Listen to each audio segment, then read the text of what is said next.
Hello everyone, it's your favorite Pavel Choudhury. So today we are going to practice a board question of right form of verbs. আজকে আমরা right form of verbs এর একটা board question practice করতে যাচ্ছি। তো right form of verbs এর board question practice করার আগে আমি একটা অনুরোধ করব তোমাদের সবাইকে, সেটা হচ্ছে যে তোমরা যদি রাইট ফর্ম অফ ভার্বস এর মেইন ক্লাসটা দেখে না থাকো, গ্রামারের মেইন যে ক্লাসটা, যেটা মাত্র 6টা rule right form of verbs এর জন্য এনাফ, এই 6টা রুল। তো এই 6টা রুল যদি তুমি না শিখে থাকো, এখনই আই বাটনে ভিডিওটার লিংক আছে, তোমরা আই বাটনে ক্লিক করে ভিডিওটা দেখে আসো, মেইন গ্রামারের ক্লাসটা। তারপর তুমি বোর্ড কোশ্চেন প্র্যাকটিস করতে যাও, একদম পানির মতো ক্লিয়ার হয়ে যাবে তোমার কাছে। আরেকটা জিনিস হচ্ছে যে এপ্রিলের 1 তারিখ থেকে আমাদের ম্যাজিক কোর্স স্টার্ট হচ্ছে সেকেন্ড পেপারের, অর্থাৎ সেকেন্ড পেপারের 100 মার্কসের জন্য টোটাল কোর্স চালু হচ্ছে। 40 দিনের মধ্যে আমরা কমপ্লিট করব গ্রামার এবং রিটেন সাইড, সেকেন্ড পেপারের টোটাল 100 মার্কস। রমজানের আগ পর্যন্ত ক্লাস হবে রাত 9টায়, আর রমজান মাস থেকে ক্লাস হবে প্রতিদিন সকাল 10টায়। 40 দিনের মধ্যে, অর্থাৎ ঈদের আগে আমাদের সেকেন্ড পেপার টোটাল কমপ্লিট ইনশাআল্লাহ। সো তোমরা যারা এপ্রিলের 1 তারিখ থেকে কোর্সে ভর্তি হও না এখনো, আজকেই ভর্তি হয়ে যাও। 450 টাকা ফি অনলি, 40 দিন ক্লাস। প্রত্যেকটা ক্লাস আমি নিব A to Z, প্রত্যেকটা গ্রামার একদম 0 থেকে হিরো পর্যন্ত, একদম শুরু থেকে শেষ পর্যন্ত বেসিক টু অ্যাডভান্স হবে ক্লাসগুলো। সো তুমি ইংলিশে যদি উইক হও বা বেস্ট হও, তুমি যেমনই হও না কেন, ডেফিনেটলি মোস্ট হেল্পফুল হবে তোমার জন্য কোর্সটা। আর তোমাকে সেকেন্ড পেপারের বস বানানোর দায়িত্ব আমার এই কোর্সের মাধ্যমে। সো তোমরা যদি সেকেন্ড পেপারের এপ্রিলের 1 তারিখের কোর্সে এখনো ভর্তি হয়ে না থাকো, আজকেই ভর্তি হয়ে যাও। আর আজকের ক্লাসটা হবে আমার সেকেন্ড পেপার বই থেকে, আর এটা হচ্ছে আমার ফার্স্ট পেপার বই এবং টপ 10 বই। তো তোমাদের যাদের কাছে বইগুলো নাই, আজকেই অর্ডার করে ফেলতে পারো আমাদের ওয়েবসাইট থেকে, একদম সিম্পলি। আর যারা ওয়েবসাইট থেকে না পারো, তারা কল দিতে পারো আমাদের স্ক্রিনের নাম্বার। তো ঠিক আছে, এপ্রিলের কোর্সে সবাই ভর্তি হয়ে যাও দ্রুত, অ্যাজ সুন অ্যাজ পসিবল। আর তো আর কোনো কথা না, চলো এখন আমরা সরাসরি আমাদের আজকে রাইট ফর্ম অফ ভার্বস এর ক্লাসটিতে চলে যাই। তো ইনশাআল্লাহ আজকে আমরা প্র্যাকটিস করব ঢাকা, দিনাজপুর, যশোর এবং সিলেট বোর্ড 2018 তে আসা রাইট ফর্ম অফ ভার্বসটা। ঠিক আছে, আর এটা যখন আমরা প্র্যাকটিস করব, তোমাদেরকে একটা কথা সবসময় আমি বলি, প্রথমে তোমরা পুরো প্যাসেজটা পড়ে বোঝার ট্রাই করবা যে প্যাসেজটা প্রেজেন্টে আছে, পাস্টে আছে নাকি প্রেজেন্ট পাস্ট মিলায়া দুইটা টেন্সেই আছে। আর আমি গতকালকে একটা রাইট ফর্ম অফ ভার্বস এর ক্লাস দিছি, যেটা খুবই গুরুত্বপূর্ণ ছিল। তোমরা যারা দেখো নাই অবশ্যই দেখে নিবা গতকালকে ক্লাসটা, প্লেলিস্টে পেয়ে যাবা এবং আই বাটনেও পেয়ে যাবা। ঠিক আছে, আর চলো আমরা আজকের ক্লাসটা তাহলে শুরু করি। ইফ, যদি all the children of Bangladesh, যদি বাংলাদেশের সকল চিলড্রেন, একটা শিশু না, অল দ্য চিলড্রেন সকল শিশু of Bangladesh, Bangladesh dash go to school, স্কুলে যায়, ব্র্যাকেটে আছে গো। যদি বাংলাদেশের সকল শিশু স্কুলে যায়, দ্য কান্ট্রি তখন দেশটা dash get rid of the curse of illiteracy, curse মানে অভিশাপ, ইলিটারেসি মানে মূর্খতা। তো তাহলে দেশটা মুক্তি পাবে, গেট রিড অফ মানে মুক্তি পাবে কার্স অফ ইলিটারেসি অশিক্ষার অভিশাপ থেকে বা মূর্খতার অভিশাপ থেকে। এবার সেন্টেন্স ইফ দ্বারা শুরু হয়েছে, তার মানে এটা একটা কন্ডিশনাল। এটা কোন কন্ডিশন? First condition. ইফ দিয়ে শুরু হয়েছে যেহেতু, তখন এটা কন্ডিশন। আর যেহেতু এটার মধ্যে অতীতকালের কোনো কিছুই নাই, অতীতকালের কোনো কিছু আছে পাস্ট ইনডিফিনিট টেন্স বা পাস্ট পারফেক্ট টেন্স তেমন কিছু বলছে? তেমন কিছুই বলে নাই। সো পাস্টে যদি না হয়, তাহলে এটা কিসে আছে? প্রেজেন্টে। দেখো কি বলছে, বাংলাদেশের সকল শিশু যদি স্কুলে যায়, এখানে অতীতকালের কোনো কিছুই নাই এখানে, তো এখানে প্রেজেন্ট টেন্সে সিম্পলি। এবার প্রেজেন্ট ইনডিফিনিট অনুযায়ী অল দ্য চিলড্রেন, এরা থার্ড পারসন ঠিক আছে, কিন্তু এরা তো প্লুরাল নাম্বার। একজন শিশুর কথা বলছে, একজন হইলে সিঙ্গুলার, কিন্তু সবাই যখন সকল শিশুর কথা বলা হয় তখন সেটা কি? প্লুরাল। সিঙ্গুলার থার্ড পারসন হইলে ভার্বের সাথে এস বা ইয়ে যুক্ত হয়, কিন্তু প্লুরাল হইলে তখন কি এস বেস হয়? হয় না। দেখো আমরা কি জানি, প্রেজেন্ট ইনডিফিনিট টেন্সে সাবজেক্ট যদি থার্ড পারসন সিঙ্গুলার নাম্বার হয়, তাহলে ভার্বের সাথে এস। তো এখানে সাবজেক্ট থার্ড পারসন ঠিক আছে, কিন্তু প্লুরাল, অল দ্য চিলড্রেন। তো প্লুরাল হইলে ভার্বের সাথে এস বা এস বসে না, যা আছে তাই বসে যাবে। তো if all the children of Bangladesh, যদি বাংলাদেশের সকল শিশু গো টু স্কুল, স্কুলে যায়, গো to school, E plus present indefinite, E plus present indefinite, তার মানে এটা কোন কন্ডিশন? First condition. কোন কন্ডিশন? First condition. বাকি অংশ ফিল আপ করতে হয় কি দ্বারা? একটা সাবজেক্ট প্লাস শ্যাল বা উইল প্লাস ভার্বের ভিয়ন। সাবজেক্ট হচ্ছে দা কান্ট্রি দেয়া আছে, শ্যাল বা উইল প্লাস ভার্বের ভিয়ন, ভার্বের ভিয়ন ও গেট দেয়া আছে, তোমাকে জাস্ট নিতে হবে একটা শ্যাল বা উইল।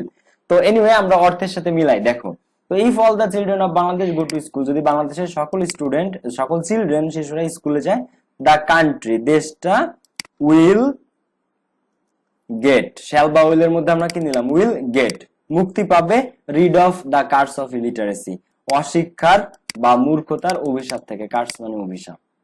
তো the country will get rid মুক্তি পাবে, পাবে ফিউচার, যদি সকল শিশু আজকে স্কুলে যায়, এখন থেকে স্কুলে যায়, আজকে থেকে যায়, তখন কান্ট্রি ভবিষ্যতে দ্য কান্ট্রি উইল গেট মুক্তি পাবে rid of the curse of illiteracy অশিক্ষার অভিশাপ থেকে।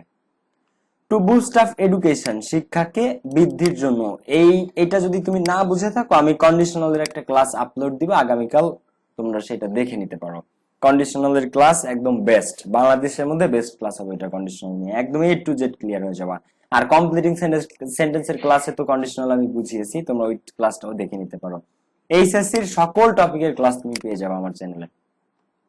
টু বুস্ট আপ এডুকেশন শিক্ষাকে ত্বরান্বিত করতে, বৃদ্ধি করতে। দা গভর্নমেন্ট সরকার, বুস্ট আপ মানে বৃদ্ধি করা, বুস্ট আপ কনফিডেন্স মানে কনফিডেন্স বৃদ্ধি করা, বুস্ট আপ এডুকেশন মানে শিক্ষাকে বাড়ানোর জন্য, শিক্ষাকে বৃদ্ধি করার জন্য, শিক্ষাকে ছড়িয়ে দেওয়ার জন্য। দা গভর্নমেন্ট সরকারের ড্যাশ স্পেন্ড আছে অর্থাৎ ব্র্যাকেটে ব্যয় করা উচিত মোর মানি আরো অর্থ। তো শিক্ষাকে বৃদ্ধি করার জন্য সিম্পলি একদম সহজভাবে সরকারের উচিত আরো বেশি টাকা স্পেন্ড করা। তো উচিত ইংলিশ কি? শুড। তাহলে শুড স্পেন্ড না হয় এখানে কি হবে? Should spend. The government should spend more money সরকারের উচিত আরো বেশি টাকা খরচ করা বা আরো বেশি টাকা ব্যয় করা। সাবসিডিজ ভর্তুকি। মাস্ট অবশ্যই dash give in the education sector অবশ্যই ভর্তুকি দিতে হবে এডুকেশন সেক্টরে, শিক্ষা খাতে অবশ্যই কি সাবসিডিজ মানে ভর্তুকি দিতে হবে। তো মাস্টের পরে এখন ভর্তুকি এটা কি অ্যাক্টিভ না প্যাসিভ, এই জিনিসটা একটু তোমাকে, ভর্তুকি কে দিবে? সরকার দিবে। ভর্তুকি কি নিজেরা নিজে দিতে পারে? ব্যাংক থেকে টাকা বেরোয় আসবে, বাংলাদেশ ব্যাংক থেকে 100 কোটি টাকা, এই যে আমি ভর্তুকি আমাকে নেন না, এটা সরকারের দ্বারা প্রদত্ত হবে। তাই মানে সাবসিডিজ যদি আমরা জানি অ্যাক্টিভ হয়, কোন সেন্টেন্স যদি অ্যাক্টিভ হয় তাহলে মডেলের পর V1 বসে, মাস্ট গিভ। কিন্তু যদি প্যাসিভ হয় তাহলে B প্লাস V3 বসে। প্যাসিভ হইলে B প্লাস V3, মোডাল যুক্ত সেন্টেন্সটি প্যাসিভ হইলে B প্লাস V3, তো মাস্ট বি। এবার given B plus V3, B নিলাম গিভেন নিলাম, অর্থাৎ মোডাল যুক্ত সেন্টেন্স যদি প্যাসিভ হয় তখন সেটা এরপরে মোডালের পরে কি বসে? B plus V3। তোমরা অবশ্যই তোমরা রাইট ফর্ম অফ ভার্বস এর মেইন যে গ্রামারের ক্লাসটা সেটা একটু দেখে নিবা। তো subsidies must be given, modal যুক্ত can, could, shall, should, will, would, may, might, must, modal যুক্ত সেন্টেন্স যদি প্যাসিভ হয় তখন তারপরে B প্লাস V3 বসে। সো বি আর ভার্বের V3 দিলাম আমরা গিভেন। তো ভর্তুকি অবশ্যই দিতে হবে ইন দ্য এডুকেশন সেক্টর শিক্ষা খাতে। টিচার্স শিক্ষকদের, নিড টু, এবার টিচার না টিচার্স? টিচার্স শিক্ষকদের নিড মানে প্রয়োজন, to train for good teaching ভালো শিক্ষাদানের জন্য শিক্ষকদের নিড মানে প্রয়োজন কি? ট্রেনিং। এবার টিচার না টিচার্স? টিচার্স। একজন টিচার না সকল টিচার? সকল টিচার। একজন টিচার না সকল টিচার? সকল টিচার যদি বুঝায় তখন প্লুরাল, আর প্লুরাল হলে ভার্বের সাথে এস বাই এস হয় না, যা আছে তাই বসে যায়। বলো রাইট ফর্ম অফ ভার্বস কি কঠিন? ঢাকা, দিনাজপুর, যশোর, সিলেট 2018 এই যে কোশ্চেন গুলো, এটা কি কঠিন কোশ্চেন তোমাদের কাছে? তোমরা আমার মেইন গ্রামারের ক্লাসটা দেখে সেটা সলভ করতে বসো, 100% তুমি প্রত্যেকটা টপিক পারবা। তো টিচার্স নিড, টিচারদের প্রয়োজন, to dash train for good teaching. এখন দেখো টিচারদের need to dash train for good teaching, টিচারদের ভালো ট্রেনিং এর দরকার, ভালোভাবে প্রশিক্ষিত হতে হবে, ফর গুড টিচিং ভালোভাবে পাঠদানের জন্য। এবার টিচাররা ট্রেনিং দিবে না টিচাররা ট্রেনিং প্রাপ্ত হবে? শিক্ষকরা কি ট্রেনিং দিবে? না, ভালো পড়াবে শিক্ষকরা, তার জন্য শিক্ষকদেরকে ট্রেনিং দেওয়া হবে। তাদের প্রয়োজন ভালো প্রশিক্ষণের। কাদের প্রয়োজন? শিক্ষকরা ট্রেনিং দিবে না তারা ট্রেনিং প্রাপ্ত হবে? তারা ট্রেনিং প্রাপ্ত হবে, তাদের ট্রেনিং প্রয়োজন। সো নিড টু একটা মডাল, নিড টু একটা কি? মডাল। এই যে এখানে আমরা নিড দিস না, নিডের পরে টু, নিড টু একটা মডাল। এবার টিচাররা কি নিজেরা ট্রেনিং দিবে? সম্ভব? নিজেরা নিজেদেরকে ট্রেনিং দেওয়া সম্ভব না, অন্য কেউ দিবে, তাদের সিনিয়ররা তাদেরকে ট্রেনিং দিবে। সো টিচার, এবার দেখো নিড টু একটা মডাল, নিড টু একটা কি? মডাল। এই যে আমরা নিড দিয়েছি এখানে টু দিয়েছি, নিড টু। এবার মডাল অক্সিলারি যুক্ত সেন্টেন্স প্যাসিভ হইলে কি হয়? B plus V3। মাত্র একটা করে আসছি আমরা, need to, can, could, shall, should, will, would, may, might, must, need to, going to, dare, এইগুলো সব কি? Modal. So teachers need to, এবার মডাল নিড টু যেহেতু মডাল অক্সিলারি যুক্ত সেন্টেন্স যদি প্যাসিভ হয় তখন তারপরে কি হয়? B plus V3। একদম সহজ, তুমি না পারলে কমেন্ট করবা। So teachers need two B trend, শিক্ষকদের প্রয়োজন প্রশিক্ষিত হওয়া, ফর গুড টিচিং ভালোভাবে পাঠদানের জন্য, বি ট্রেন্ড। বুঝতে পারছো? নিড টু একটা মডাল, আর শিক্ষকরা নিজেদেরকে ট্রেনিং দিবে না, তারা ট্রেনিং প্রাপ্ত হবে, তাদের প্রয়োজন ট্রেনিং এর। So teachers need two B trend, B trend. সব সময় অ্যাক্টিভ প্যাসিভ থেকে কোশ্চেন আসেই, অ্যাক্টিভ প্যাসিভ থেকে মাস্ট কোশ্চেন আসেই। তোমরা অবশ্যই আমার গ্রামারের ক্লাসটা দেখে নিবা রাইট ফর্ম অফ ভার্বস এর আই বাটন থেকে। আর যারা বইগুলো অর্ডার করো আজকে অর্ডার করে ফেলো, একদম শর্টকাটের মধ্যে বেস্ট। তুমি মানে দুনিয়ার জিনিস পড়ার সময় এখন তোমাদের নাই, তোমরা এইচএসসি পরীক্ষার্থী, এত মোটা মোটা বই পড়ার সময় না। জাস্ট একদম যতটুকু প্রয়োজন ততটুকু আয়োজন রাখা আমাদের বইগুলোর মধ্যে, তোমার যতটুকু প্রয়োজন জাস্ট সেইটুকু, এর একটাও বেশি না, একটা লাইনও না। দ্য পুয়ার স্টুডেন্টস, তো গরিব শিক্ষার্থীরা can dash bring under food for education programme, food for education অর্থাৎ ফুড খাদ্য ফর এডুকেশন প্রোগ্রাম অর্থাৎ ফুড ফর এডুকেশন। বাংলাদেশে একটা প্রোগ্রাম আছে খাদ্যের জন্য শিক্ষা প্রোগ্রাম, খাদ্যের জন্য শিক্ষা প্রোগ্রাম। তো দা পুয়ার স্টুডেন্টস, গরিব স্টুডেন্টদেরকে আনতে হবে, ক্যান ব্রিং আছে, আমি উত্তরটা এখনই বলবো না, তাদেরকে আনতে হবে ফুড ফর এডুকেশন প্রোগ্রাম অর্থাৎ খাদ্যের জন্য শিক্ষা এই প্রোগ্রামের ভিতরে। এবার দেখো ওই শিশুরা কি নিজেরা নিজেদেরকে খাদ্যের জন্য প্রোগ্রামে আনবে না কর্তৃপক্ষ তাদেরকে আনবে? স্কুল কর্তৃপক্ষ তাদেরকে আনবে। আবার বুঝো, এই যে প্রোগ্রামটা দা পুয়ার স্টুডেন্টস, গরিব শিক্ষার্থীদেরকে আনতে হবে খাদ্যের জন্য শিক্ষা প্রোগ্রাম। এবার কারা গরিব বাচ্চারা নিজেরাই আসবে এটার মধ্যে না, কর্তৃপক্ষ ব্যবস্থা নেবে, কর্তৃপক্ষ তাদেরকে আনবে। তো এই সেন্টেন্সটাও কি অ্যাক্টিভ না প্যাসিভ? প্যাসিভ। শুধু প্যাসিভ না, মোডাল অক্সিলারি যুক্ত প্যাসিভ। দেখো তো মোডাল অক্সিলারি যুক্ত প্যাসিভ, এখানে কি আছে? ক্যান। ক্যান একটা কি? মোডাল। সো সেন্টেন্স যদি মোডাল, তোমরা কি বুঝতে পারছো? শিশুরা তো নিজেরা খাদ্যের জন্য শিক্ষা প্রোগ্রামে আসবে না, অভিভাবকরা অথবা অথরিটি স্কুল কর্তৃপক্ষ বা সরকারি কর্তৃপক্ষ তাদেরকে আনবে। বাচ্চারা তো কিছু বুঝে না। দা পুয়ার স্টুডেন্টস ক্যান, এবার ক্যান অর্থাৎ মোডাল অক্সিলারি যুক্ত প্যাসিভ, এটা তো মোডাল অক্সিলারি যুক্ত প্যাসিভ হলে आंसर কি হয়? বি প্লাস ভি3। So B brought, B brought. The poor students can be brought, গরিব স্টুডেন্টদেরকে আনা হবে বা আনতে হবে ফুড মানে under food for education program, খাদ্যের জন্য শিক্ষা প্রোগ্রামের আন্ডারে, অধীনে। বি ব্রট, মডাল অক্সিলারি যুক্ত প্যাসিভ হলে বি প্লাস ভি3। প্রত্যেকটা জিনিস আমার রুল থেকে কমন, প্রত্যেকটা আমাদের রাইট ফর্ম অফ ভার্বস এর গ্রামারের ক্লাস থেকে কমন, প্রত্যেকটা। জাস্ট যতটুকু প্রয়োজন ততটুকু, এর এক লাইন বেশি পড়ানোর জন্য আমি নিজেও কোনোদিন অতিরিক্ত কোনো কিছু পড়ি নাই, তোমাদেরকে আমি সেটা পড়াই না। জাস্ট যেটুকু প্রয়োজন হয় আমি তোমাদের সেইটুকুই পড়াই। দেখো we dash take care that, যে নো ইনস্টিটিউশন, আমাদের টেক কেয়ার করা উচিত যাতে নো ইনস্টিটিউশন, কোন শিক্ষা প্রতিষ্ঠান ক্লোজ ডাউন, বন্ধ না হয়, ডিউ টু পলিটিক্যাল ক্লাসেস, রাজনৈতিক ক্লাস, রাজনৈতিক সংঘর্ষের কারণে যেন কোন শিক্ষা প্রতিষ্ঠান বন্ধ না হয়। সো উই টেক কেয়ার, তাহলে আমাদের উচিত টেক কেয়ার, যত্ন নেওয়া, উচিত ইংলিশ কি? শুড। তার মানে এখানে কি হবে? We should take. এবার শুড একটা মোডাল, মোডালের পরে কি? V one. মোডালের পরে সবসময় কি বসে? V one. Can could shall should will would may might must, এর পরে সবসময় ভি অন বসে। আর যদি প্যাসিভ হয় তাহলে বি প্লাস ভি3 বসে। এই যে মোডালের পরে নরমাল সেন্টেন্স অর্থাৎ অ্যাক্টিভ ভয়েসে সবসময় can could shall should May might must এর পরে সবসময় মোডালের পরে ভি অন। ঠিক আছে? আই ক্যান ওয়াক, আমি হাঁটতে পারি। আই ক্যান ইট, আমি খাইতে পারি। উই উড গো দেয়ার, আমরা সেখানে গিয়েছিলাম বা যেতে পারতাম। উই কুড ডু ইট, আমরা এটা করতে পারতাম। তো shall should can could will would সবসময় এদের পরে ভি অন, আর প্যাসিভ হলে বি প্লাস ভি3, প্যাসিভ হলে বি প্লাস ভি3, কিন্তু এটা তো অ্যাক্টিভ, উই মানে আমরা।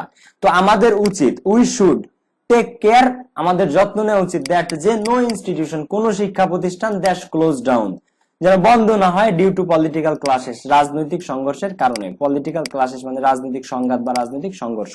তো উই শুড টেক কেয়ার, আমাদের যত্ন নিতে হবে, দ্যাট যে no institution is close down, is closed down, অথবা তুমি এখানে আরেকটা যদি দিতে পারো, no institution get closed down, অর্থাৎ কোন শিক্ষা প্রতিষ্ঠান ইজ ক্লোজড ডাউন অথবা গেট ক্লোজড ডাউন, কোন শিক্ষা প্রতিষ্ঠান যেন বন্ধ না হয়।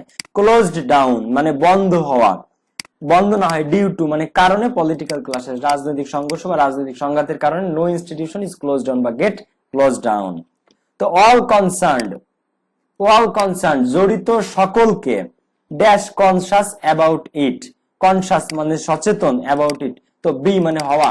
তো অল কনসার্ন অর্থাৎ কনসার্ন মানে জড়িত, সংশ্লিষ্ট, উদ্বিগ্ন, অর্থাৎ যে অথরিটিস গুলা, যে সংস্থা বা অধিদপ্তর গুলা বা মন্ত্রণালয় গুলা জড়িত, তো তাদের প্রত্যেকের বি মানে হওয়া উচিত, কনসাস মানে কি? সচেতন, অ্যাবাউট ইট, তো তাদের প্রত্যেকে সচেতন হওয়া উচিত। উচিত ইংলিশ কি? Should. So all concern should be conscious about ইট। দেখো অর্থের সাথে মিল রাখার জন্য এখানে আমাদের শুড আনতে হয়েছে। তুমি যদি এখানে বি উপলক্ষে, আমরা আরেকটা রুল জানি যেটা মোস্ট কমন, যে বি থাকলে am is are was were, be মানে কি? অ্যাম ইজ আর ওয়াজ ওয়ার, কিন্তু এটা টোটালি একটা ব্যতিক্রম। আর একটা ব্যতিক্রম দিয়ে তুমি পুরো রুলটাকে জাজ করতে পারবে না। তো এটা জাস্ট অর্থের সাথে মিল রাখার জন্য সংশ্লিষ্ট প্রত্যেকের শুড বি হতে হবে বা হওয়া উচিত কনসাস, সচেতন অ্যাবাউট ইট, এটা নিয়ে। তো এই জন্য অর্থের সাথে মিল রেখে শুড আনতে হয়েছে, আর বিটা বি থেকে যাবে, বুঝতে পারছো? বাট অন্যান্য জায়গায় 99% ক্ষেত্রে বি যেখানেই দেখি আমরা সেটাকে ভেঙে এম ইজ আর অথবা একটা ওয়াজ বা ওয়ার বসে। ক্লিয়ার? তো এই ছিল হচ্ছে আজকে রাইট ফর্ম ভার্বস। তো আশা করি তোমরা ক্লিয়ারলি বুঝতে পারছো। আর যতটুকু প্রয়োজন পাবেল সিসি ইংলিশ সবসময় তোমাদের ততটুকু শেখাতে আগ্রহী। আমরা তার থেকে এমন একটা জিনিস পড়বো না যেটা তোমাদের অপ্রয়োজনীয়, যেটা তোমার কাজে লাগবে না। মাথায় অতিরিক্ত লোড দিয়ে আমার কোনো লাভ নাই তোমাদেরকে। তো দ্যাটস ওয়াই সবসময় তোমার যতটুকু প্রয়োজন ততটুকু আয়োজন নিয়ে সামনে আসি আমরা। তো ঠিক আছে, আজকে এ পর্যন্তই। যারা আমাদের বইগুলো অর্ডার করেন আজকে অর্ডার করে ফেলতে পারো। সি ইউ, আল্লাহ হাফেজ, আসসালামু আলাইকুম।